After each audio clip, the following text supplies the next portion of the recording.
আল্লাহ নবী হাদিসের মধ্যে বর্ণনা করে বলেন হযরত আদম আলাইহিস সালাতু ওয়াস সালামকে খুলিকা ফীহি আদম, হযরত আদম আলাইহিস সালাতু ওয়াস সালামকে জুমার দিন আল্লাহ তাআলা সৃষ্টি করেছেন।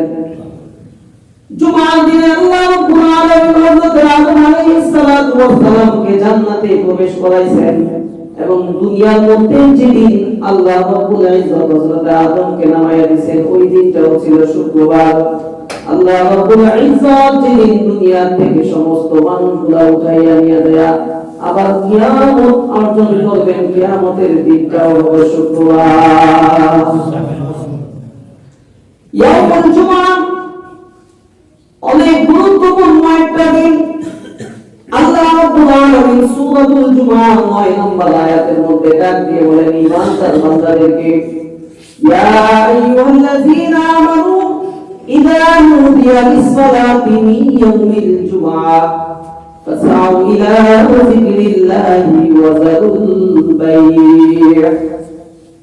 হে ঈমানদার বান্দারা, ইযা নুদিয়া লিস-সালাতি মিন ইয়াউমিল জুমআহ, যখন তোমাদেরকে জুমার জন্য ডাকা হবে, জুমার মসজিদ থেকে তোমাদেরকে জুমার নামাজের জন্য যখন ডাকা হবে, ফাসআউ ইলা যিকরিল্লাহি ওয়া যারুল বাই', আল্লাহ তাআলার জিকির করে তোমরা সমস্ত বেচা কিনা কাজ কর্ম বাদ দিয়ে আল্লাহ তাআলার মসজিদ থেকে ওই যে জুমার জন্য আহ্বান করা হয়েছে ওই আহ্বানের মধ্যে তোমরা সাড়া দাও। যালিকুম খায়রুল লাকুম ইন কুনতুম তা'লামুন, যদি তোমরা এই কাজটা করতে পারো, খায়রুল লাকুম ইন কুনতুম তা'লামুন, তাহলে তোমাদের জন্য অতি উত্তম এটা একটা কাজ হবে যদি তোমরা জানতে। আসসালামু আলাইকুম ওয়া রাহমাতুল্লাহি ওয়া বারাকাতুহু।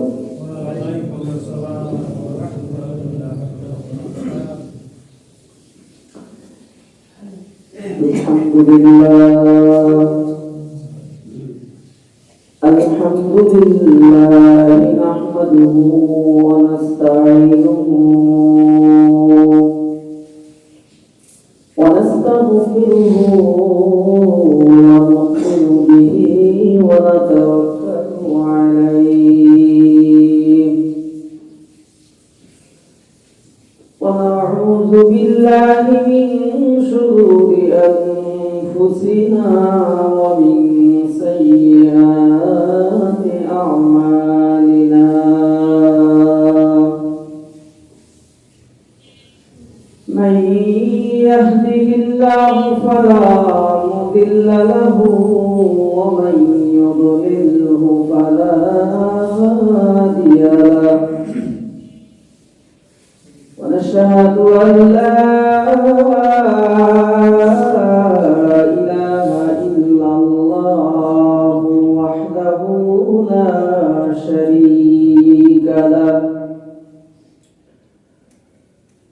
ولا مثيل له ولا مثال له ولا شبيه له ولا نظير له ولا أول له ولا آخر له ولا قبل له ولا بعد له ولا ضد له ولا ند له ولا حد له ولا كفو له ولا ضاد له ولا نافع له ولا محيي له ولا مميت له ولا ولد له ولا والد له ولا أم له ولا زوج له ولا وقت له ولا زمان له ونشهد أن سيدنا وسندنا وحبيبنا وحبيب ربنا وطبيبنا وطبيب قلوبنا ومولانا محمدا عبده ورسوله أرسله الله إلى كافة الناس للناس بشيرا ونذيرا وداعيا إلى الله بإذنه وسراجا وقمرا منيرا أما بعد فقد قال الله تبارك وتعالى في كلامه المجيد وفي فرقانه الحميد أعوذ بالله من الشيطان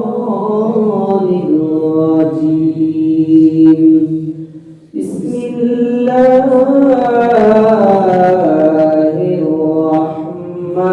الرحمن الرحيم يا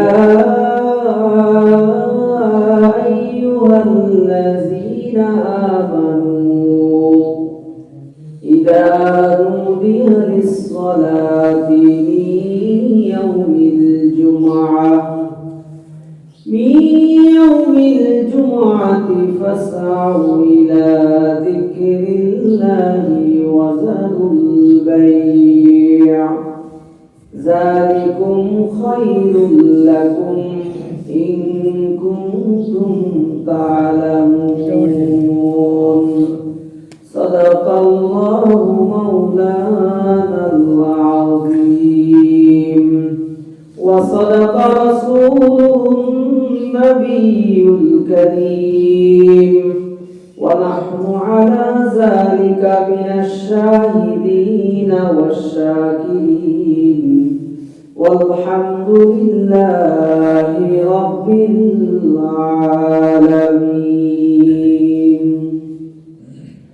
الحمد لمن قدر خيرا وخبلا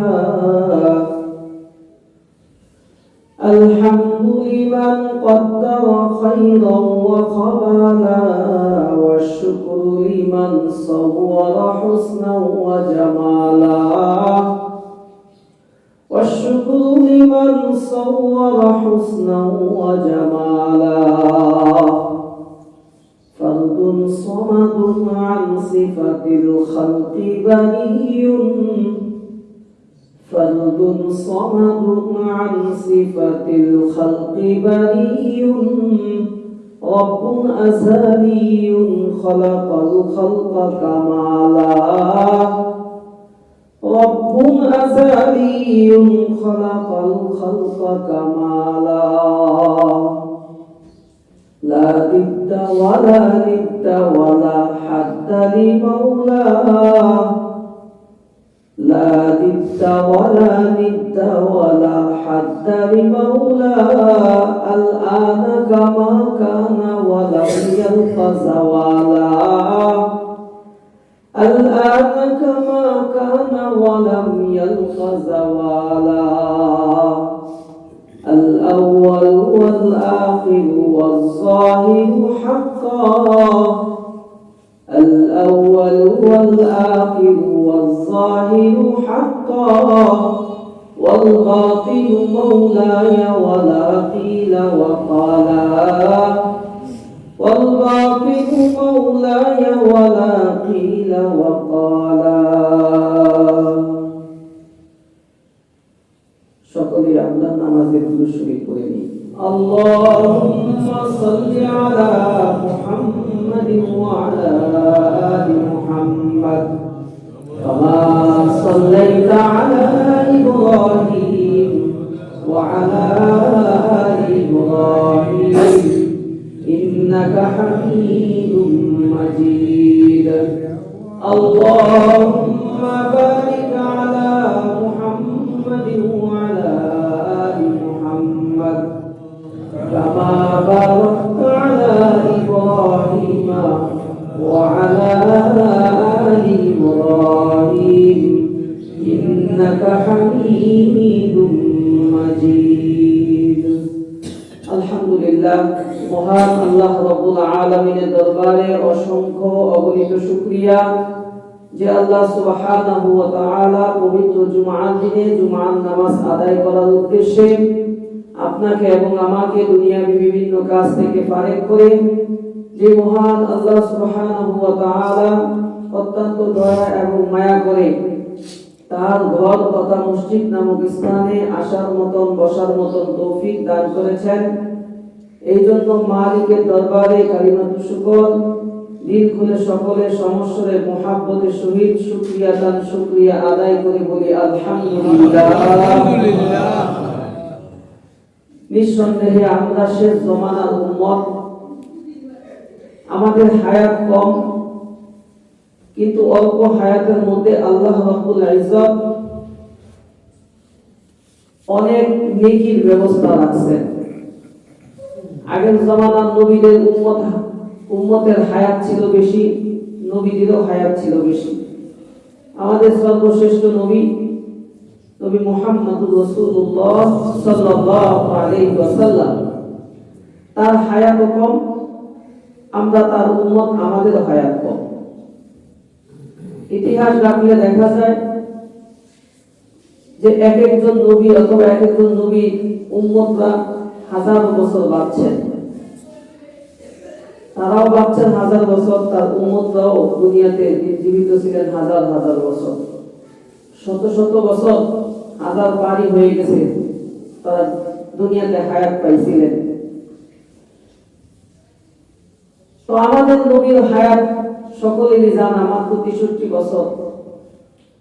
তো তার উম্মত হিসাবে আমাদের হায়াত তো তার একটু এদিক সেদিক, অর্থাৎ 63 বছরের একটু কম হতে পারে, বেশি হতে পারে।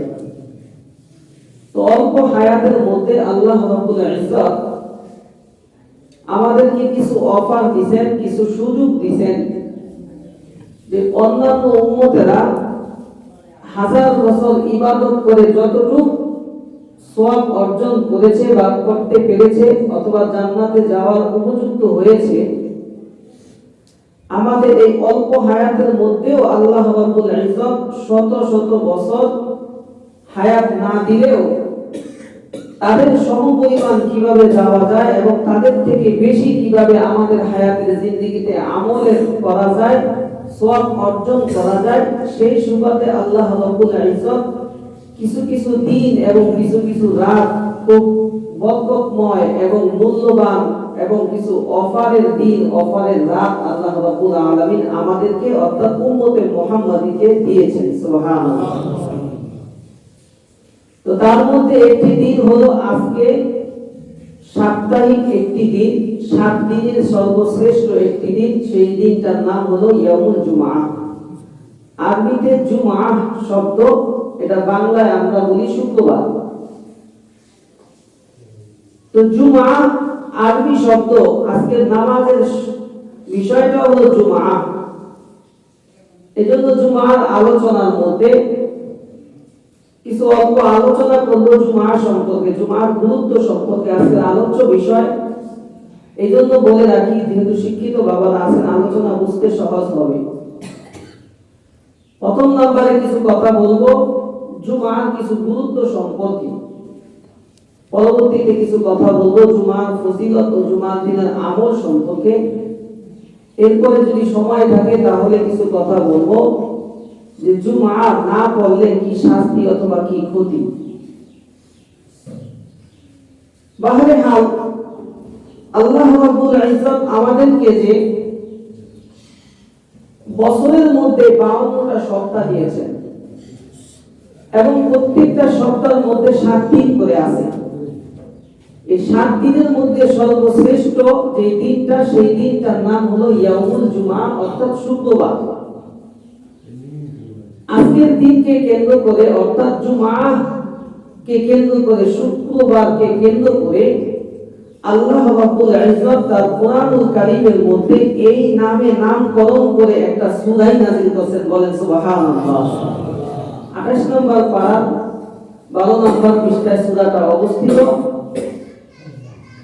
সূরাটা মদিনায় অবতীর্ণ হয়েছে। আল্লাহ রাসূল যখন হিজরত করেছেন, যখন মক্কা থেকে হিজরত করে মদিনায় গিয়েছেন, ওই বছরই এই সূরাটা নাযিল হয়েছে। তার আগে জুমা ফরজ ছিল না। আল্লাহ রাসূল যেই বছর হিজরত করেছেন ওই বছরই সূরাতুল জুমআ নাযিল হয়েছে এবং ওই বছর থেকেই জুমার নামাজ পড়া আল্লাহ তাআলা বিধান দিয়েছেন। তো রব্বুল ইজ্জত আল্লাহ রব্বুল ইজ্জত গুরুত্বপূর্ণ একটা দিন, এই জন্য তার কোরআনুল কারীমের মধ্যে এই নামে একটা সূরা নাযিল করেছেন। আল্লাহর কাছে যে সমস্ত জিনিসগুলা দামি ওই সমস্ত জিনিসগুলা নামকরণে আল্লাহ রাব্বুল ইজ্জত আয়াত নাযিল করেছেন অথবা সূরা নাযিল করেছেন। যেমন মানুষের নামে একটা সূরা আছে,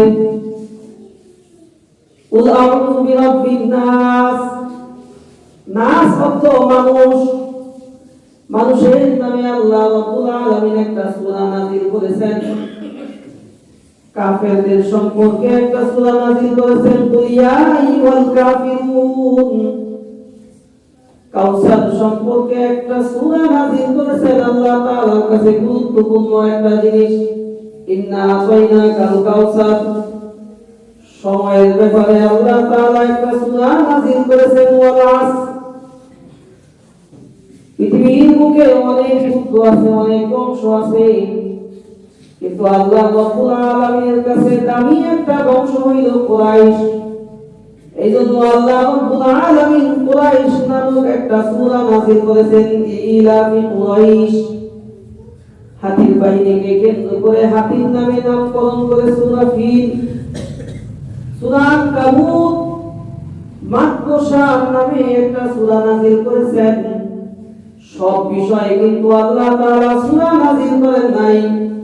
আজকে ইয়াউমুল জুমআ, জুমার ফজিলতের দিকে লক্ষ্য করে আল্লাহ রাব্বুল ইজ্জত জুমার দিনকে কেন্দ্র করে ইয়াউমুল জুমআ অর্থাৎ সূরাতুল জুমআ নামে একটা আস্ত সূরা নাযিল করেছেন। সুবহানাল্লাহ।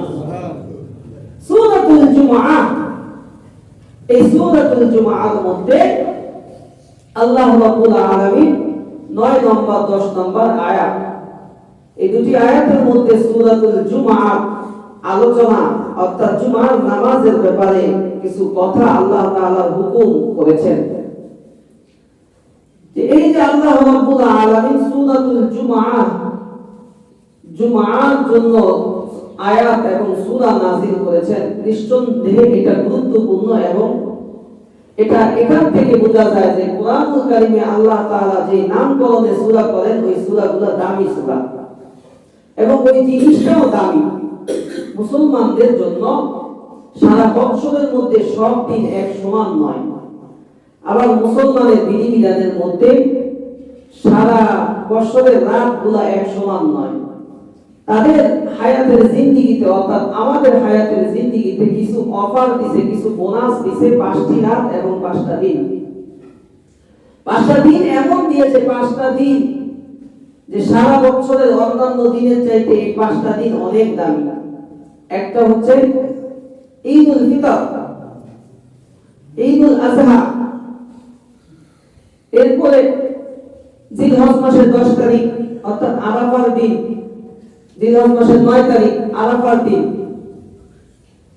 এরপরে আশুরার দিন মুহররমের 10 তারিখ, এটাকে বলা হয় আশুরা। এই দিনটা আল্লাহ তাআলার কাছে দামি, আমাদের কাছে ফজিলতের দিন। 5 নাম্বার হচ্ছে ইয়াউমুল জুমআ, জুমার দিন। সুবহানাল্লাহ বলবেন। তাহলে 5টা দিনের কথা মনে থাকবে, 2 ঈদ, আরাফার দিন, আশুরার দিন আর হচ্ছে জুমআ। এই হলো 5টা দিন সর্বশ্রেষ্ঠ, সবচাইতে শ্রেষ্ঠ এই 5টা দিন। এরপরে 5টা রাত আল্লাহ তাআলা দিয়েছেন, 2 ঈদের 2টা রাত অর্থাৎ চাঁদ রাত যেটাকে আমরা ধরি, মানে ঈদের আগের রাতটা চাঁদ রাত। এই 2 রাতটা অনেক গুরুত্বপূর্ণ রাত। তো 2 ঈদের রাত মানে 2টা রাত। আরেকটা হলো শবে কদরের রাত, আরেকটা হলো শবে বরাতের রাত, লাইলাতুল নিসফে শাবান, আরেকটা হচ্ছে ইয়াউমুল জুমআ, জুমার রাত। এই সবচাইতে রাতের মধ্যে এই 5টা রাত, এই 5 ধরনের রাত আল্লাহ তাআলা আমাদের জন্য বোনাস হিসাবে এবং আমাদের জন্য একটা অফার হিসাবে আল্লাহ তাআলা দিয়েছেন, বলেন সুবহানাল্লাহ। তো এই দিক থেকে লক্ষ্য করে আল্লাহ রাব্বুল ইজ্জত এত দামি বানাইছেন যে ইয়াউমুল জুমআ, এই ইয়াউমুল জুমআকে বলা হয় ঈদের দিন, আনন্দের দিন, মুসলমানদের ঈদের একটা দিন। বাৎসরিক ভাবে এটা 52 বার আসে এবং সপ্তাহে 7 দিনের মধ্যে একদিন এটা আমাদের কাছে আসে। ইয়াউমুল জুমআ আল্লাহর নবী হাদিসের মাঝে বর্ণনা করে বলেন, হযরত আদম আলাইহিস সালাতু ওয়াস সালামকে খুলিকা ফীহি আদম, হযরত আদম আলাইহিস সালাতু ওয়াস সালামকে জুমার দিন আল্লাহ তাআলা সৃষ্টি করেছেন। জুমার দিনে আল্লাহ রাব্বুল আলামিন হযরত আদম আলাইহিস সালাতু ওয়াস সালামকে জান্নাতে প্রবেশ করাইছেন এবং দুনিয়ার মধ্যে যেদিন আল্লাহ রাব্বুল ইজ্জত হযরত আদমকে নামায়া দিয়েছেন ওই দিনটাও ছিল শুক্রবার।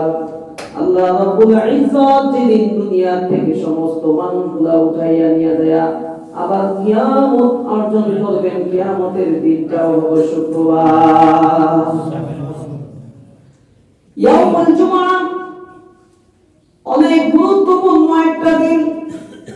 আল্লাহ রাব্বুল আলামিন সূরাতুল জুমআ 9 নম্বর আয়াতের মধ্যে ডাক দিয়ে বলেন ঈমানদার বান্দাদেরকে, ইয়া আইয়ুহাল্লাযীনা আমানু ইযা নুদিয়া লিস-সালাতি মিন ইয়াউমিল জুমআ ফাসআউ ইলা যিকরিল্লাহি ওয়া যারুল বাই'।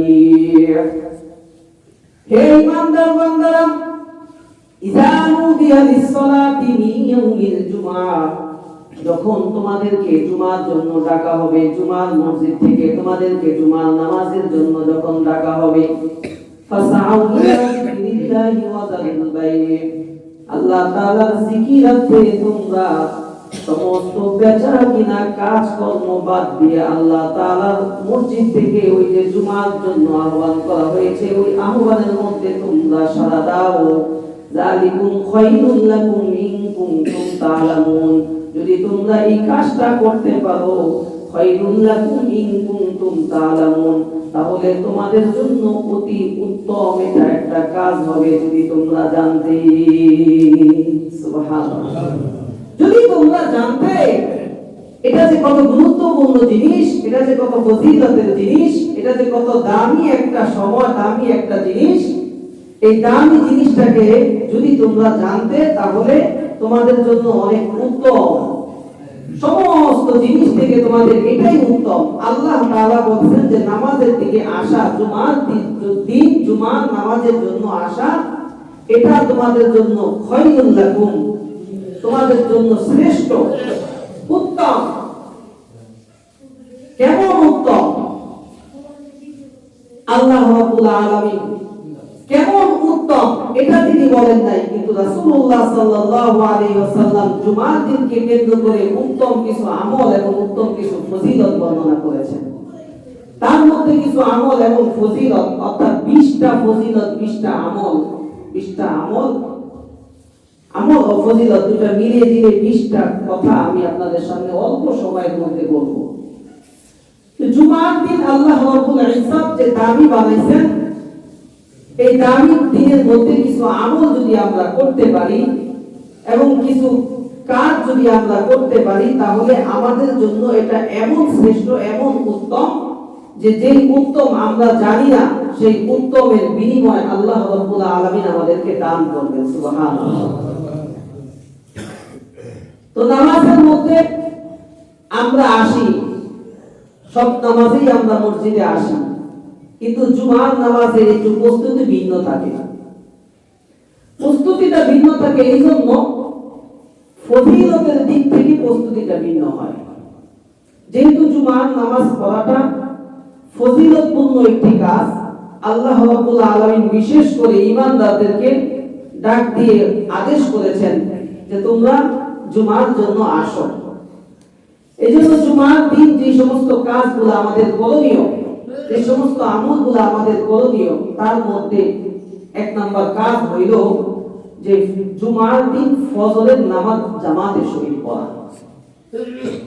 এটা আল্লাহর হাবিব রাসূলুল্লাহ সাল্লাল্লাহু আলাইহি সাল্লাম বলেছেন যে জুমার ফজিলত তোমরা দিতে চাও, জুমার যেই বরকত রহমত তোমরা নিতে চাও, তার মধ্যে তোমরা এই কাজটা করো যে জুমার দিনের ফজরের নামাজের ব্যাপারে বেশি গুরুত্ব আল্লাহ রাসূল দিয়েছেন। ফজরের স্নিগ্ধ হাওয়া, পরম পরশময় ঠান্ডা শীতল, কারণ হইল যে ফজরের সময় তারাই ওঠে যারা মুমিন মুত্তাকি বান্দা। সুবহানাল্লাহ।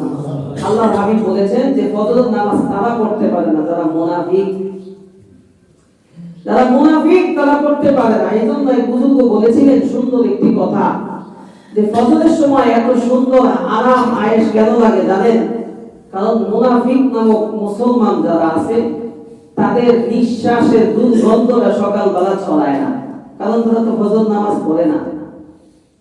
তারা তো ফজর নামাজ পড়ে না। ফজর নামাজ যারা পড়ে চতুর্দিকে রহমত নাজিল হইতে থাকে, আর ওই রহমতের স্নিগ্ধ হাওয়া বান্দাদের গায়ে লাগতে থাকে। সুবহানাল্লাহ। এজন্য ফজরের নামাজের প্রতি গুরুত্ব দেওয়া। আলাদা পাঁচ ওয়াক্ত নামাজের তো আলাদা আলাদা ফজিলত আছে। আমি যখন নামাজের বয়ান করব তখন আলাদা আলাদা ফজিলত বলবো। শুধুমাত্র ফজরের নামাজ নিয়ে 10টা ফজিলত আছে, 10 দরজের ফজিলত। তো আজকে জুমার আলোচনার মধ্যে শুধু জুমার কথাগুলাই বলবো। এক নাম্বার হচ্ছে ফজরের জুমার দিন ফজরের নামাজের প্রতি গুরুত্ব দেওয়া, জামাতের সহিত ফজরের নামাজ আদায় করা। দ্বিতীয় নাম্বার হলো মিসওয়াক করা, যেটা বড় গুরুত্বপূর্ণ একটি সুন্নাত, একটা আমল আমাদের জন্য, যে জুমার দিনে গোসল করার আগে কি করা? ভালো করে মিসওয়াক করা। এরপরে সুন্দর করে গোসল করা, পরিপাটি হয়ে সুন্দর করে গোসল করা। জুমার দিনের জন্য এক্সট্রা রেডি হওয়ার জন্য জুমার দিনে সুন্দর করে গোসল করা। এরপর উত্তম রূপে আপনার তেল মালিশ করা। আল্লাহ রাসূল সাল্লাল্লাহু আলাইহি ওয়াসাল্লাম যখন গোসল করতেন জুমার দিন, বিশেষ করে জুমার নামাজের জন্য গোসল করে তার মাথার মধ্যে জয়তুন তেল দিতেন। কি তেল দিতেন? জয়তুন তেল। তার শরীরের মধ্যে এরকম কি করতেন? মাখতেন। আমাদের এক সময় বাপ-দাদারা একটু বেশি এই কাজটা করতো, সরিষার তেল ইচ্ছা মতো দিত। এটা দেওয়া দোষণীয় নয়, এটা ভালো। জয়তুন তেল দিতেন, এটা সুন্নাত দেওয়া। তো যত সম্ভব তেল মালিশ করা অথবা মাথায় তেল দেওয়া, শরীর হাতে পায়ে তেল দেওয়া।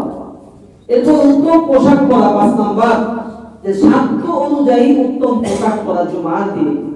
আপনার যতটুকু আল্লাহ তাআলা সাধ্য দিয়েছেন, নতুন বলে নাই, এখানে বলা হয়েছে যে উত্তম পোশাক, ভালো পোশাক। আপনার কাছে যেটা ভালো, আপনার কাছে যেটা উত্তম পোশাক, জুমার দিনকে কেন্দ্র করে এই উত্তম পোশাকের প্রস্তুতি নেওয়া, উত্তম পোশাক পরা। 6 নাম্বার হচ্ছে সুগন্ধি ব্যবহার করা। সুগন্ধি ব্যবহার করা, এটা একদিকে তো আল্লাহর রাসূলের সুন্নাত, দ্বিতীয় দিকে সুগন্ধি ব্যবহার করলে অপর মানুষ এটা থেকে ঘ্রাণ পায়, আর তার জন্য একটা আলাদা সওয়াব হয়। সুবহানাল্লাহ। একটা মানুষের কাছে থেকে দুর্গন্ধ পাইলে কিন্তু একটা মানুষ কষ্ট পায়। অনেক সময় দেখবেন অনেকে এখানে থাকতে পারে, মাইন্ড করেন না, বিড়ি খোর আছে, গাঁজা খোর আছে। তো গাঁজা খোরের পাশ দিয়ে গেলে গাঞ্জার একটা গন্ধ পায়, বিড়ি খোরদের পাশ দিয়ে গেলে ও এত পরিমাণ বিড়ি টানছে যে পা থেকে মাথা পর্যন্ত পুরাটাই একটা বিড়ি হয়ে গেছে। তো সামনে দিয়ে যদি কেউ যায় তাহলে তার একা দূরের থেকেই গন্ধ পাওয়া যায়। তো এখন এই ধরনের মানুষগুলা যখন মসজিদে আসে তখন আরেকজন মানুষ কি হয়? আরেকটা মুমিন বান্দার কষ্ট হয়। এজন্য খুব সতর্ক। এই ধরনের বদ অভ্যাস থাকলে বাসা থেকে সুন্দর করে পরিপাটি হয়ে আসা। তো বাহারে হাল গন্ধের কারণে যদি আরেকজনের কষ্ট হয়, আর সেটা যদি আতর গোলাপ হয়, সুগন্ধি হয়, তাহলে তার জন্য আরেকজনের কি হয়? আরামদায়ক হয়, আরাম হয়। এজন্য সুগন্ধি ব্যবহার করা। 7 নাম্বার হচ্ছে পায়ে হেঁটে হেঁটে আসা মসজিদের দিকে জুমার দিন পায়ে হেঁটে হেঁটে আসা। পায়ে হেঁটে হেঁটে আসার জন্য আবার আলাদা ফজিলত আছে। আল্লাহর নবী, বিশ্ব নবী মুহাম্মদুর রাসূলুল্লাহ সাল্লাল্লাহু আলাইহি ওয়াসাল্লাম, ইবনে মাজাহ শরীফের মধ্যে হাদিসটি বর্ণনা এসেছে নবী আলাইহিস সালাতু ওয়াস সালাম বলে জুমার দিন কোন বান্দা যদি মসজিদের দিকে রওনা হয়ে যায়, যানবাহনের মধ্যে না উঠে যদি পায়ে সোয়ারি হয়ে কদমে কদমে যদি মসজিদের দিকে আগাইতে থাকে, মসজিদের দিকে আসে, তা আল্লাহ রাব্বুল আলামিনের রাসূল বলেন যে কোন বান্দা যদি সারা বছর নফল রোজা রাখে, আর কোন বান্দা যদি সারা বছর রাতের বেলা সারা রাত জেগে যদি নফল নামাজ আদায় করে, সারা বছর নফল নামাজ পড়লে যে সওয়াব হবে আর সারা বছর নফল রোজা রাখলে যে সওয়াব হবে, ওই বান্দাটার প্রত্যেকটা কদমে কদমে এক বছরের নফল নামাজ এবং এক বছরের রোজ নফল রোজার সমপরিমাণ তার আমলনামায় সওয়াব লিখে দিবে। এত সওয়াব পায়ে হেঁটে হেঁটে আসা। শুধু তাই নয়, আল্লাহর হাবিব রাসূলুল্লাহ সাল্লাল্লাহু আলাইহি ওয়াসাল্লাম জুমার দিনের ফজিলতের দিকে লক্ষ্য করে বলতেছেন, প্রতিটা জুমার দিন প্রত্যেকটা মসজিদের মধ্যে আল্লাহ রাব্বুল আলামিনের রহমতের দুইজন করে ফেরেশতা প্রত্যেকটা মসজিদের ঘিরের মধ্যে দাঁড়ায়া যায়। যখন জুমার নামাজের ওয়াক্ত হয়, ওয়াক্ত হওয়ার সাথে সাথে দুইজন রহমতের ফেরেশতা ওইখানে দাঁড়িয়ে যায়। কোন বান্দাটা আগে প্রবেশ করে ওই বান্দাটার সওয়াব লেখার জন্য। কোন বান্দা যদি সর্বপ্রথম জুমার প্রস্তুতিগুলা নিয়ে জুমার নামাজের জন্য জুমার মসজিদের মধ্যে যদি প্রবেশ করে, যে ব্যক্তিটা সর্বপ্রথম মসজিদের মধ্যে প্রবেশ করবে, আল্লাহর হাবিব বলেন তার আমলনামায় একটা উট কুরবানির সওয়াব দান করা হবে। আমাদের সুযোগ আছে, আমরা নেই না। বিনা টাকায় বিনা খরচে বর্তমানে একটা উট কিনতে গেলে 5 থেকে 7 লাখ টাকা, আরো বেশি হতে পারে। ঈদের সময় এরকম শুনি 5 থেকে 7 লাখ টাকা উট। যদিও আমাদের দেশে দাম বেশি, আরবে একটু কম, কিন্তু বছরে আমাকে উট কুরবানির সওয়াব নেওয়ার জন্য 52টা সপ্তাহ দিয়েছে। এখন আমার চিন্তা করার বিষয় যে এই উট কুরবানি করার সওয়াব আমি 52 সপ্তাহের মধ্যে কয়টা নিয়েছি? আমি আমার জীবনে কয়টা নিয়েছি? আপনি আপনার জীবনে কয়টা নিয়েছেন? অথচ আল্লাহ রাব্বুল ইজ্জত বিনা খরচে আমাকে উট কুরবানির সওয়াব লিখে রাখছেন যে আমাকে 52টা সপ্তাহ দিয়েছে বছরের মধ্যে। সারা বছরের মধ্যে আমি একটাও তো নিতে পারবো না। কত হতভাগা! অথচ কত সুন্দর একটা ব্যবস্থাপনা করেছেন যে আপনি যদি প্রতি জুমায় যদি আসেন, তাহলে প্রতি জুমায় আপনাকে এই উট কুরবানির সওয়াব দেওয়া হবে। বলে সুবহানাল্লাহ। আল্লাহর হাবিব বলেন, যে ব্যক্তিটা দ্বিতীয় নম্বরে মসজিদের মধ্যে প্রবেশ করবে জুমার দিন, তার আমলনামায় একটা গরু অথবা একটা মহিষ কুরবানির সওয়াব দান করা হবে। অথবা তৃতীয় ব্যক্তি, যে ব্যক্তিটা আসবে আল্লাহর রাস্তায় একটা ছাগল অথবা ভেড়া বকরি কুরবানি করলে যে সওয়াব হবে, ওই সওয়াব পরিমাণ সওয়াব তার আমলনামায় দান করা হবে। পর্যায়ক্রমে আল্লাহর রাস্তায় একটা মুরগি দান করলে যে সওয়াব হবে, পর্যায়ক্রমে যে আসবে আল্লাহর রাস্তায় একটা ডিম কুরবানি করলে, ডিম সদকা করলে যে সওয়াব হবে, ডিম আল্লাহর রাস্তায় সদকা করলে যতটুকু সওয়াব হবে এরকম সওয়াব হবে। ইমাম যখন খুতবার জন্য দাঁড়ায় যাবে, তার আগ মুহূর্ত ওই সমস্ত ফেরেশতারা আমলনামা লিখতেই থাকবে। আল্লাহ তাআলার কাছে কমতি নাই, আল্লাহ দেওয়ার জন্য বসে আছেন। মনে করতেছেন যে তাহলে আমি যদি একটু পরে আসি তাহলে আমি কি কিছু পাবো না? পাবেন। ইমাম যখন খুতবার জন্য দাঁড়িয়ে যাবে, তার আগে যারাই আসবে তাদের আমলনামায় আল্লাহ তাআলা দিতেই থাকবে। সুবহানাল্লাহ। আল্লাহর খাজানায় কমতি নাই। এজন্য উদারত আহ্বান সবাইকে যে জুমার দিন এরকম বিনা টাকা খরচে কুরবানির সওয়াব নেওয়ার জন্য, বিনা টাকা আল্লাহর রাস্তায় দান করা, এরকম বিভিন্ন সদকার সওয়াব নেওয়ার জন্য তৈরি আছি তো ইনশাআল্লাহ। আল্লাহ তাআলা আমাদের সবাইকে তৌফিক দান করুন, সকলে বলে আমিন। এরপরে মসজিদে যখন আসবো, মসজিদে আসার সাথে সাথে তারপর ইমামের যতটুকু সম্ভব কাছাকাছি বসা, এটা একটা সুন্নাত। এটা একটা আমল জুমার দিনে যে ইমাম সাহেবের কাছাকাছি এসে বসা, এটা আলাদা একটা ফজিলত। ইমাম সাহেবের কাছাকাছি আসতে গেলে অনেক সময় দেখা যায় যে কাতার যদি ফাঁকা থাকে তাহলে ফাঁকা জায়গা পূরণ করা, যারা আগে আসবে তারা ফাঁকা জায়গা পূরণ করবে। প্রথম কাতারের ফজিলত একটু বেশি, বিশেষভাবে আল্লাহ রাসূল বলেছেন যে প্রথম কাতারের ফজিলত এই জন্য বেশি, যদি তোমরা জানতে হামাগুড়ি দিয়ে হইলেও প্রথম কাতারে শরীক থাকতে, তোমরা লটারি করতে। এই জন্য আমাদের উদাসীনতা, আমাদের ব্যর্থতা, আমাদের অলসতার কারণে আমরা সেই প্রথম কাতারের ফজিলত থেকে মাহরুম হয়ে যাই। এরপর মনোযোগ দিয়ে ইমাম সাহেবের খুতবা শোনা, এটাও একটা আমল। জুমার দিন মনোযোগ দিয়ে শোনা, মনোযোগ সহকারে শোনা, কোনো রকমের কথাবার্তা না বলা। এবং কেউ যদি কথা বলেও আপনি চুপ থাকেন, এটাও না বলা। ইশারা দিয়ে বললে বুঝলো, না বুঝলে নাই। আপনি চুপ থাকেন, এই মিয়া চুপ করো, এই মিয়া চুপ করো, অথবা এইভাবে না বলা। ইমাম সাহেবের খুতবা শ্রবণ করা মনোযোগ সহকারে, এটাও শুক্রবারের একটা বিশেষ আমল।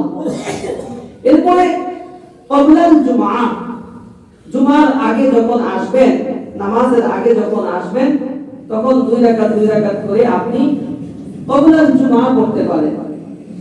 ক্বাবলাল জুমআ আপনার নির্দিষ্ট নাই, আপনি 2 রাকাত, 4 রাকাত, 6 রাকাত, 8 রাকাত সময় থাকলে আরো করতে পারবেন। সময় থাকলে দুপুরুল মসজিদ পড়লেন 2 রাকাত, 2 রাকাত আপনি আরো ক্বাবলাল জুমআ পড়লেন, আরো যদি সময় থাকে আরো পড়লেন। কিন্তু বাদাল জুমআ শেষে 4 রাকাত করতে হয়। বাদাল জুমআ মানে পরের জুমআ, মানে নামাজের ইমাম যখন নামাজ পড়ায় জুমার নামাজের আগে যদি আপনার সময় থাকে, তাহলে সময় অনুপাতে আপনি কি করবেন, কিছু নামাজ পড়বেন। কিছু নামাজ 2 রাকাত করে কিছু নামাজ পড়া, এটাকে বলা হয় জুমার নামাজের পূর্বের নামাজ। আর জুমার নামাজের পরের নামাজ যেটা, এটা 4 রাকাত নামাজ পড়া। তো বাদাল জুমা এবং ক্বাবলাল জুমা এবং বাদাল জুমা আদায় করা, এটাও একটা ইবাদত। এরপরে জুমার নামাজ আদায় করা, জুমার নামাজ সব কিছু করলেন, সুন্দর করে নখ কাটলেন, সুন্দর করে গোসল করলেন, সব কিছু করলেন, এখন কোনো কারণে কি করলেন না, জুমার নামাজই করলেন, তাহলে হইল ফজিলত, ফজিলত পাবেন। ফজিলত পাইতে হইলে সবচাইতে দামি এই দিনটাকে এই জন্য বানানো হয়েছে যে জুমার দিন জুমার নামাজ পড়া। জুমার দিন কি নামাজ পড়া, জুমার নামাজ আদায় করা। এরপর সূরাতুল কাহাফ তেলাওয়াত করা। সূরাতুল কাহাফ কোরআনুল কারীমের 25 নম্বর একটা সূরা আছে, সূরাতুল কাহাফ 15 নম্বর পারা। তো 15 নম্বর পারা একটা সূরা আছে সূরাতুল কাহাফ। এই সূরাতুল কাহাফ যদি কেউ তেলাওয়াত করে, কাল কিয়ামতের ময়দানে আল্লাহ রাব্বুল আলামিনের এই সূরাতুল কাহাফ সূরাটা তার জন্য একটা নূর হয়ে দাঁড়াবে। সুবহানাল্লাহ। শুধু তাই নয়, আল্লাহর হাবিব রাসূলুল্লাহ সাল্লাল্লাহু আলাইহি ওয়াসাল্লাম ডাক দিয়ে বলেন, কোন বান্দা যদি সূরাতুল কাহাফ জুমার নামাজের আগে তেলাওয়াত করে, তাহলে এক জুমা থেকে আরেক জুমা পর্যন্ত আল্লাহ প্রদত্ত এমন একটা অদৃশ্য নূর যেটা তোমরা দেখতে পারবা না, এরকম একটা অদৃশ্য নূর ওই বান্দাকে বেষ্টন করে ফেলবে। এক জুমা থেকে আরেক জুমা পর্যন্ত ওই নূরটা বান্দাকে সংরক্ষিত হেফাজতে রাখবে। আল্লাহর হাবিব রাসূলুল্লাহ সাল্লাল্লাহু আলাইহি ওয়াসাল্লাম বলেন, সূরাতুল কাহফের প্রথম 10টি আয়াত যে ব্যক্তিটা মুখস্থ করে ফেলবে, আল্লাহ রাব্বুল ইজ্জত দাজ্জালের বিভিন্ন ফিতনা থেকে ওই বান্দাটাকে হেফাজত করবে। সুবহানাল্লাহ। এজন্য সূরাতুল কাহফের ফজিলত অনেক। বাহরে যারা কোরআন পড়তে পারেন, অনুরোধ করব যে জুমার দিন জুমার নামাজের আসার আগে বাসায় বসে বসে অথবা মসজিদে এসে আগে বসে বসে সূরাতুল কাহফটা তেলাওয়াত করবেন। যে সূরাতুল কাহফ কিয়ামতের ময়দানে তার জন্য নূর হবে। দাজ্জালের ফিতনা থেকে সেই বান্দাটা বাঁচবে। প্রতিনিয়ত দাজ্জালের ফিতনা চলতেছে, ফিতনা প্রতিদিন নিয়ত চলতেছে। দাজ্জালের ফিতনা, আপনি মনে করতেছেন দাজ্জাল আসবে কবে আর ফিতনা হবে কবে, এরকম না। দাজ্জালের ফিতনা শুরু হয়ে গেছে, দাজ্জালের ফিতনা শুরু হয়ে গেছে। ফিতনা অনন্তবরত প্রত্যেকটা সেক্টরে চলতেছে। তো ফিতনা থেকে আল্লাহ তাআলা হেফাজত করবেন। শুক্রবারের দিন আল্লাহর হাবিব রাসূলুল্লাহ সাল্লাল্লাহু আলাইহি ওয়াসাল্লাম বলেন, যখন ইয়াউমুল জুমআ হবে, শুক্রবার হবে, শুক্রবার দিন উপনীত হবে, তখন আমার প্রতি তোমরা বেশি বেশি দুরূদ পড়বা। কি পড়বা? দুরূদ। ছোট্ট হোক বড় হোক, দুরূদ পড়া এটা আল্লাহ নবীর আদেশ, আমাদের প্রতি উম্মতে মুহাম্মাদের প্রতি আদেশ, বেশি বেশি বেশি থেকে বেশি দুরূদ শরীফ পড়ো। সাহাবায়ে কেরাম রাদিয়াল্লাহু তাআলা আনহুম আজমাইনদেরকে লক্ষ্য করে আল্লাহর হাবিব আদেশ দিয়েছেন যে ও আমার সাহাবীরা, আমি যদি দুনিয়াতে থাকবো না তখনও শুক্রবার দিন বেশি বেশি আমার প্রতি দুরূদ পাঠাইবা। তো সাহাবীরা জিজ্ঞাসা করলেন, ইয়া রাসূলুল্লাহ, যে আমরা যদি দুরূদ পাঠাই আর আপনি যদি কবরে থাকেন, তাহলে তো আমরা যেরকম কবরে মাটির সাথে মিশে যাই, আপনিও মনে হয় মিশে যাবেন, তাহলে আপনার উপরে দুরূদ পড়ে আর না পড়া সমান, আমরা দুরূদ পড়বো, এটা আপনার কাছে পৌঁছাবে কিভাবে? তো আল্লাহর হাবিব রাসূলুল্লাহ সাল্লাল্লাহু আলাইহি সাল্লাম বলেন যে আল আমবিয়াউ আহইয়াউ ফি কুবুরি, যে সমস্ত আম্বিয়া কেরাম, নবী কেরাম, নবীগণ যারা আছেন, নবী রাসূল যারা আছেন, তাদেরকে তাদের দেহটা মাটি মুবারক খাওয়াটা আল্লাহ তাআলা হারাম করে দিয়েছেন। সুবহানাল্লাহ। তারা কবরের মধ্যে তারা জিন্দা অবস্থায় থাকবেন, তাদের দেহটা কখনো কোনো নবীর, কোনো রাসূলের দেহ কি হবে না, মাটি গ্রাস করবে না। মানুষদের দেহ, মানুষদের শরীর মাটি গ্রাস করবে, কিন্তু নবীদের দেহ, নবীদের শরীর কখনো গ্রাস হবে না, মানে মাটিতে মিশে যাবে না। এই জন্য আল্লাহর হাবিব রাসূলুল্লাহ সাল্লাল্লাহু আলাইহি ওয়াসাল্লাম বলেন যে আমি যখন আমার রওজা শরীফে থাকবো বা আমি আমার কবরের মধ্যে যখন থাকবো, তখন তোমরা বিশেষ করে শুক্রবার দিন আমার প্রতি বেশি বেশি দুরূদ শরীফ পাঠ করবা। এটা একটা আমল যা আল্লাহর নবীর আদেশ আমাদের প্রতি। আমি এবং আপনি যদি নবী মুহাম্মদ রাসূলুল্লাহ উম্মত হিসেবে দাবি করতে চাই, তাহলে রাসূলের এই আদেশটা আমাদের অবশ্যই পালন করণীয় এবং গ্রহণযোগ্যনীয়, যে আমার এই আমলটা আল্লাহ রাসূল আমার কাছ থেকে চাইছেন, আমার কাছ থেকে চাইছেন যে আমার উম্মত এই আমার প্রতি বেশি বেশি দুরূদ পাঠ করো।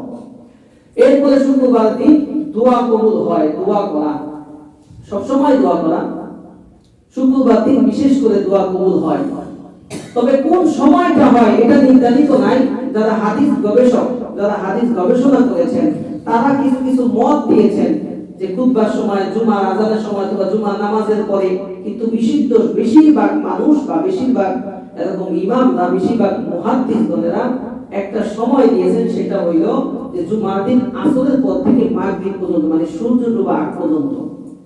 সূর্য ডোবার আধা ঘন্টা আগে এরকম কি করা, যে সমস্ত দোয়া করা হয় আল্লাহ তাআলা সেই সমস্ত দোয়াগুলো বান্দা কবুল করে নেয়। সুবহানাল্লাহ।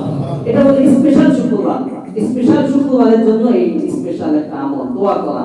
এজন্য মুসলিম উম্মাহর প্রতি আহ্বান থাকবে, যে আমার প্রতি আহ্বান, আমি আমার নিজেকে বলতেছি, আপনাদেরকে বলতেছি, যদি সম্ভব হয় আসরের পর থেকে মাগরিব পর্যন্ত জিকির আজকার দোয়া দুরূদে কাটায় দেওয়া। তাও যদি সম্ভব না হয়, অন্তত পক্ষে সূর্য ডোবার কিছুক্ষণ আগে আইসা একটু দোয়াতে শরীক হওয়া, নিজে নিজে দোয়া করা। কত ব্যথা আছে, কত বেদনা আছে, আল্লাহ তাআলার কাছে বলা যে আল্লাহ তাআলা এই সময়টা দোয়া কবুল করে। তো দোয়া যে আল্লাহ তাআলা কবুল করে, যে এই দোয়া কবুলের একটা সময় হইছে যে শুক্রবার দিন আসরের পর থেকে মাগরিবের আগ পর্যন্ত।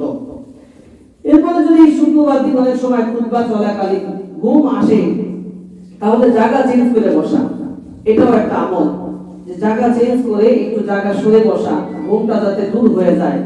এই জন্য আরেকটা আমল হইল যে শুক্রবার দিন বিশেষ করে ফজিলতের দিন, এই মনে করে রোজা না রাখা। কি না রাখা? রোজা না রাখা। যদি কারো হাইসিয়তে আইয়ামে বীজের রোজা করে যায়, অর্থাৎ প্রতি মাসে 3টা করে রোজা যে রাখে, এই রোজা যদি কেউ করে যায় তাহলে সে রাখবে, কোনো অসুবিধা নাই। কিন্তু শুক্রবার ফজিলতের দিন, এই ফজিলতকে মনে করে রোজা না রাখা, মানে রোজা রাখতে এটা উত্তম না। রোজা না রাখাটা উত্তম। ঈদের দিন রোজা রাখা উত্তম না, ঈদের দিন হচ্ছে খাওয়া উত্তম। শুক্রবার দিন ও ঈদের দিন, এই জন্য এটা ভালো মন্দ খাওয়াটা, ভালো মন্দ কি করা, সাধ্য অনুযায়ী খাওয়া, এটা হলো একটা আমল শুক্রবার। এরপরে শুক্রবার নামাজের সুন্নতি কেরাত পড়া, যিনি ইমাম সাহেব থাকবেন তার জন্য সুন্নতি কেরাত পড়া। সুন্নতি কেরাত চিনেন নিকালে পড়ে রাসূলুল্লাহ সাল্লাল্লাহু আলাইহি ওয়াসাল্লাম কিছু কিছু নামাজের মধ্যে কিছু কিছু নির্দিষ্ট সূরা পড়তেন। যেরকম শুক্রবার দিন প্রথম রাকাতে সূরাতুল জুমআ পড়তেন, দ্বিতীয় রাকাতে সূরা মুনাফিক পড়তেন। আবার কখনো কখনো কোন শুক্রবার দিন সূরা সাব্বিহ ইসমা রাব্বিকাল আ'লা পড়তেন প্রথম রাকাতে, দ্বিতীয় রাকাতে এটার পরে সূরাতুল গাশিয়া পড়তেন। এরকম সুন্নত তরিকার 3টা কেরাত আছে। এই সুন্নত তরিকার কিছু কেরাত এরকম পড়া যদি সম্ভব হয়। অনেক সময় আমরা মুসলিম দিকে বুড়া মুরব্বী বাবাদের দিকে লক্ষ্য করে ছোট ছোট সূরা পড়ি, কিন্তু এটা সুন্নত তরিকা না, এটা শুধু ফরজকে আমরা প্রাধান্য দিয়ে অতটুকু তেলাওয়াত করি। তো যাই হোক, এটা আরেকটি কথা হইল যে যখন মসজিদের মধ্যে আমরা আসবো, বয়ান চলাকালীন আসবো, খুতবার সময় আসবো, খুতবার পরে যদি কোনো বান্দা মসজিদে ঢুকে তাহলে তার কোনো আমলনামা লেখা হয় না। কি লেখা হয় না? আমলনামা। বড় বৃথা, সে আসলো শুধু বৃথা। তাহলে এত কষ্ট করে শুক্রবার দিনে আসলাম, এটা কেমন একটা বৃথা হয়ে গেল। এই জন্য সবসময় আগে আগে আসা, সম্ভব হইলে আজানের আগে আসা, সম্ভব না হইলে আজানের সাথে সাথে মসজিদে সাড়া দেওয়া। এরপরে যখন আমরা আসবো, সামনের বাইরে যারা থাকবে তারা জায়গাটা একটু ফিল আপ করে বসা, এটা তো যারা আগে আসবে। আর যারা পরে আসবে তার উচিত হইল সে যখন আসবে সেই কাতারে বসে যাওয়া, মানুষের ঘা ডেঙ্গিয়ে সামনে না আসা। এটা আসা গুনাহগার। আল্লাহ হাবিব এক হাদিসের মাঝে বলেন, কোন ব্যক্তি যদি ঘা ডাঙ্গায় ডাঙ্গায় একদম সামনে সামনে আসে, সে যেন জাহান্নামের ব্রিজের উপরে সে এরকম ওঠার জন্য চেষ্টা করতেছে, জাহান্নামের ব্রিজের উপরে ওঠার চেষ্টা করতেছে। এজন্য আমরা অনেকে এরকম বিশেষ করে কমিটি বৃন্দ থাকে অথবা বিশেষ করে কিছু এলাকার নেতাবৃন্দ থাকে, তাদেরকে সম্মানের সহিত কিছু বলতেও পারে না, মুসল্লিরা বলতে পারে না। বলতে গেলে দেখা যায় মনোমালিন্যতা। এটা উচিত, জানা উচিত, এটা বোঝা উচিত যে আমি পরে আসছি, পরে বলবো। আল্লাহ হাবিব রাসূলুল্লাহ সাল্লাল্লাহু আলাইহি ওয়াসাল্লাম জুমার দিন এরকম খুতবা দিতেছিলেন, যে খুতবা দেওয়ার সময় এক সাহাবী এরকম মানুষদেরকে সরায় সরায় আসতেছিলেন। তো আল্লাহর হাবিব খুতবা বন্ধ করে বলছে, ইদ্রিস তুমি ওইখানে বসে বলো, তুমি কেন সামনের দিকে আসছো? কেন তুমি সামনের দিকে? যে আগে আসছে সে আগে অগ্রাধিকার, মসজিদে আগে যে আসবে সে আগে বসবে, পিছনে যে আসবে সে পিছনেই বসবে। এই জন্য মসজিদের আসার সুরত তার যেমন হবে, আল্লাহ তাআলার কাছে তার দামটাও তেমনই হবে। কেউ যদি মসজিদে আগে আগে আসে, আল্লাহ তাআলার কাছে জান্নাতে যাওয়ার জন্য সে আগে আগেই থাকবে। আর যদি কেউ পাশে পাশে আসে, তাহলে আল্লাহ তাআলার কাছে তার দামটা ওই পাশে পাশেই থাকবে। এই জন্য লক্ষ্য করে যারা পিছনে আসবো পিছনেই বসবো, মেহেরবানি করে মানুষদেরকে এরকম কষ্ট দিয়ে ঘাট ডেঙ্গিয়ে না আসা, ঘাট ডেঙ্গিয়ে কি করা না আসা। কেউ যদি জুমার নামাজ না পায়, সর্বশেষ কথা, কেউ যদি জুমার নামাজ কোনো কারণবশত পড়তে পারে না, ব্যস্ততার কারণ বা বিভিন্ন হসপিটালের কোনো কারণ, বিভিন্ন কারণ থাকতেই পারে, কোন ব্যক্তি যদি জুমার নামাজ জামাতের সহিত আদায় করতে না পারে, তাহলে সে অন্যান্য দিন যোহর নামাজ যেরকম 4 রাকাত পড়ে সে এরকম 4 রাকাত পড়ে নেবে। আমরা জুমার নামাজ কয় রাকাত পড়ি? 2 রাকাত। আর 2 রাকাতের ফজিলত কোথায় গেল? খুতবার মধ্যে গেছে। আর 2 রাকাতের ফজিলত কোথায় গেছে? খুতবা। এই জন্য খুতবার সময় কথা বলা নিষেধ, নামাজের মধ্যে কথা বলা নিষেধ। কোন বান্দা যদি পর 3টা জুমা যদি ওযর ছাড়া, কি ছাড়া? ওযর ছাড়া, কোন কারণ বশত, কারণ ছাড়া যদি কোন ব্যক্তি যদি অলসতার কারণে পর 3টা জুমা যদি ছুটে যায়, পর 3টা জুমা যদি ছেড়ে দেয়, এক কথায় ছেড়ে দেয় বা ছুটে যায়, তাহলে তার 2টা ক্ষতি হবে। 1 নাম্বার ক্ষতি হইল যে আল্লাহ রাব্বুল ইজ্জত তার অন্তরের মধ্যে মরণ মেরে দিবে, নাউযুবিল্লাহ বলেন। 2 নাম্বার ক্ষতি হলো তার নামটা মুনাফিকের খাতার মধ্যে লিপিবদ্ধ করে দিবে, নাউযুবিল্লাহ। আরেকটা ক্ষতির দিক আছে, জুমার নামাজ না পড়লে সে অবশ্যই সে গুনাহগার হবে এবং কিয়ামতের ময়দানে সে অবশ্যই শাস্তির আসামি হিসাবে কাঠগড়ায় দাঁড়াইতে হবে। এই জন্য পরপর আমাদের মুসলমানদের সমাজের মধ্যে অনেক মুসলমান বাপ ভাইরা আছেন, এক মুরব্বী বাবারে জিজ্ঞেস করলাম, ভাই নামাজ পড়ছেন? জুমার নামাজ? নামাজ পড়ি নাই। কিসের জন্য পড়ে নাই? খেতে পানি দিছি, এদিছে খেতে পানি দিছি, এটা বলে বড় কাজ। আল্লাহু আকবার। তো খেতে পানি দেওয়া এটা তো বড় কাজ না। আপনি হাসপাতালে কাটতে থাকলে সেটাও ওজন। অথবা আপনি এমন একটা বিপদের মধ্যে পড়ছেন যে সামনে যাইতে পারতেছেন না, আপনি আছেন জেলখানায়, ওখানে জুমার নামাজ নাই, জেলখানার ভিতরে আছেন, আপনাকে আসামি হিসাবে নিয়ে গেছে, মিথ্যা মামলা হোক আর সত্য মামলা হোক, যেই মামলাই হোক, আছেন আসামি কাঠগড়ায়, এরকম ব্যস্ততায় আপনি জুমার নামাজ পড়তে পারেন না, সেটা ভিন্ন। কিন্তু ওজন ছাড়া যদি পর 3টা জুমা যদি কোনো বান্দা যদি ছেড়ে দেয় বা তার আমল নামা যদি 3টা জুমা এরকম জমা হয়ে যায়, তাহলে তার নামটা মুনাফিকের খাতায় লিপিবদ্ধ হয়ে যাবে এবং তার অন্তরটা আল্লাহ তাআলা মোহন মেরে দিবে, তার ইবাদত বন্দেগী ভালো লাগবে না, ইবাদত বন্দেগী করতে পারবে না। এই জন্য বড় ক্ষতিকর জুমার নামাজ পড়া যেমন ফজিলত, আবার ছেড়ে দিলে এরকম ক্ষতি। এই জন্য এই যে জুমার নামাজের যে ফজিলতগুলো বললাম, এই ফজিলতগুলো আমাদের সবাইকে আল্লাহ রাব্বুল ইজ্জত আমল করার তৌফিক দান করুন এবং আগে আগে মসজিদে জুমার দিন আসার মতো তৌফিক দান করুন। সকলে বলি আমিন। ওয়া আখিরু দাওয়ানা আলহামদুলিল্লাহি রাব্বিল আলামিন। এই সমস্ত ভাইরা সুন্নাত করতে পারি, মেহেরবানি করে 4 রাকাত সুন্নাত আদায় করে নেন।